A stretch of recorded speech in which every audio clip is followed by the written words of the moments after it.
dolirangya awowirangya tunga beniganje bajuangya madwer yubrangya abipinga ngarjo eunda daburi oya dolirangya awowirangya tunga beniganje bajuangya madwer yubrangya abipinga ngarjo eunda dolirangya awowirangya tunga beniganje bajuangya Yurangya bipinga ngarjo wadolirangya awowirangya tunga beniganje bajuangya madwer yurangya bipinga ngarjo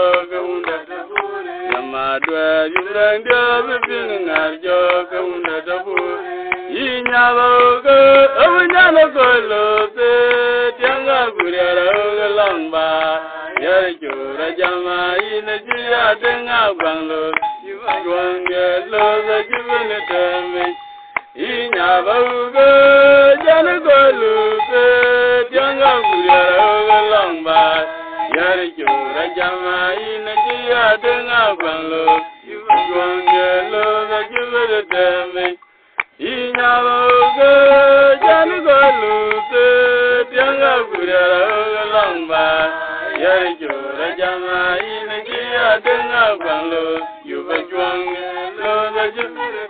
Wadoliranga awowiranga tunga beniganje bajuangya madwer yuranga bipinga ngarjo adoliranga awowiranga tunga beniganje bajuangya madwer yuranga bipinga ngarjo adoliranga awowiranga tunga beniganje bajuangya madwer yuranga bipinga ngarjo madwer yuranga bipinga ngarjo kaunda dabure yinyabaga jani koiro janga gura lang yarjo rajama injiya denga banglo yubajwang lo da jibere dambe yinyabaga jani koiro janga gura lang yarjo rajama injiya denga banglo yubajwang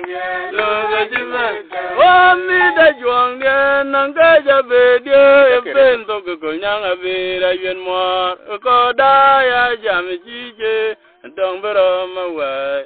dong jan mor walan janelo de jede je waya mi da be dia nangka ja juang dia peni jikonyang abira yuen mor ko da ya jam jije dong bero mawa Tong jan mara walan janelo de joteje waya bada ya jam jije anda tong bero mawa tong jan mara walan janelo de joteje wayu bare de mara waton aja gudarin madula dongamur wada lajen madula yu bajuang ne banyiye aja yu bare de wanga waton aja gudarin madula dongamur wada lajen madula yu bajuang ne banyiye wayu bare de wanga waton aja gudarin madula dongamur wada lajen madula yu bajuang ne banyiye wayo mi da be de nanga ja juang de peni jigul nyang abira yuen mor ko da ya jam jije anda dong bero mawa jan mor walan janelo be jodeje wayo mi da be de nanga ja juang de peni jigul nyang abira yuen mor ko da ya jam jije anda dong bero mawa tong jan mor walan janelo be jodeje wayo wet pianga jam jije anda dong bero mawa tong jan mor walan janelo be jodeje aja yubare de wanga waton aja gudarin madula dongamur wada lajen madula yuba juang dia ne banyiye wayu bare de mara waton aja yubarin madula dongamur wada lajen madula yuba juang dia ne banyiye